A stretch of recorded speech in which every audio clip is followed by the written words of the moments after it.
আমি কেমনে বসবো? আমি কি করতাম? ভাই ও ভাই ও ভাই কি হচ্ছে তোমার বাইরে? তুমি তো মরো নাই? না মরিনি। ও তুমি এনে হুইয়া দিছো? হ্যাঁ। ভাই জানের একটা সীমা আছে, উড়ো। ভাই জানে করার জায়গা পাও না, তুমি ঘর থেকে এনে হুইয়া দিছো কে? ঘরে যেতাম। হ্যাঁ ঘরে যেয়ে কি করতাম? বলে গে হুবা, তোমার একটা বউ আছে রাজরানীর মতো, তোমার মাথাটা হাত বুলাই দিব, তুমি সুন্দর করে আরামসে ঘুমাই যাবা। ওরকম বউ তো আমার দেশ নাই তোরা। হ্যাঁ দেশ নাই। ওরকম তোরা আমার যাইতা মাইতা হ্যাঁ। একটা সুন্দর নম্র ভদ্র মাইয়া দেখা নিজেরাই দেখছ। কোনো সময় মাইয়ার কোনো প্রশ্ন করস নাই, দেখতেই পছন্দ হয়েছে ও মেয়ে টুপুত করে আমারও বিয়া করে দিছ। মেয়েটা ভদ্র আছে, নম্র আছে, ও 5 ওয়াক্ত নামাজ পড়ে, কোনো আফসোস নাই, কোনো সমস্যা নাই। কিন্তু এই মাইয়ারও বাসর ঘরে যেভাবে আমার বুঝাইতে হয়েছে, হারা রাত চিৎকার হইয়া এলাকার মানুষের না ঘুমাইতে দেয় নাই।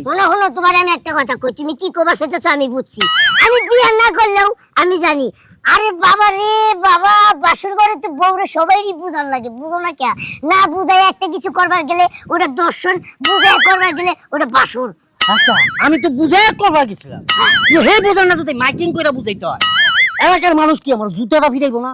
হ্যাঁ কলিম চাচা সে ফজরের আগ থেকে আমার শিক্ষার বাচ্চা, বাবা রে থাম, তোরা বাসর ঘর করতাছ না যুদ্ধ করতাছ? এই তো নাউজিবিল্লাহ আস্তাগফিরুল্লাহ, করিম চাচা শুনছে বেশি চিল্লাইছিল, আওয়াজ কি ঘরের বাইরে গেছে গা? তুমি মুখ বাইন্দা লইতে পারলা না? আরে এই চিল্লান সেই চিল্লাম না, এটা ভার্জিনিটি ভাঙ্গা চিল্লানো না, এটা আমার চিল্লানি। তোমার চিল্লানি?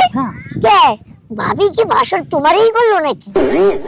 আমার করো তো ভালোই, তোরে বাইরে তোরে বুঝাইতাম কেন, তুই ছোট মানুষ, তুই এখন বিয়ে শাদী করছিস, আমি আবার বুঝাই করতেছি। তোর ভাবি উচ্চ স্বরে যদি শিক্ষায় না পারি তো হ্যাঁ তরকারিও রাঁধতে যায় না, উচ্চ স্বরে যদি না শিখলাই সে গোসলও করতে যায় না, উচ্চ স্বরে যদি না ডাকি তো বলতেও আসে না, দূরে দূরে দাঁড়ায় থাকে। তোর ভাবির কানে প্রবলেম, এইটাই আমি চিন্তা করছি। হ্যাঁ তার মানে ভাবির কানে শুনে না? হ্যাঁ আহা রে ভাই ভুল করছি। বাইরে আমার এখন কোনো কথা নেই, আমি আর শিখলাইতে পারবো না।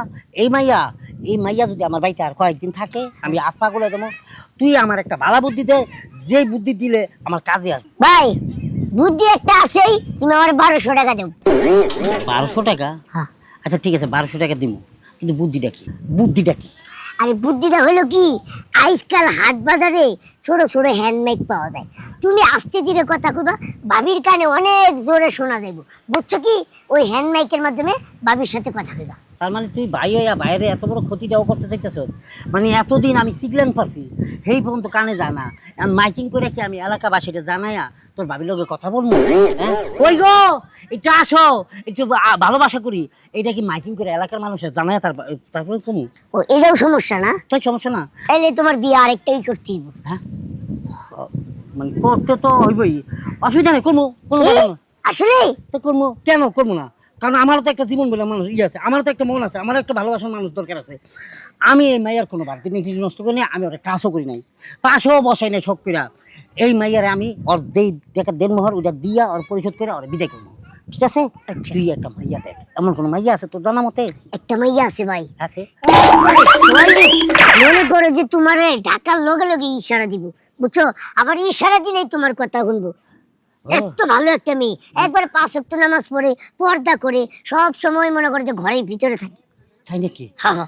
তার মানে সে কি কথাবার্তা মানে চালতো? আর এমন ভদ্র মেয়ে, কথা কমই কয়, একবারে কম কয়, মানে কথাই কম কয়? হ্যাঁ। দরকার নেই আমার কথা, দরকার নেই।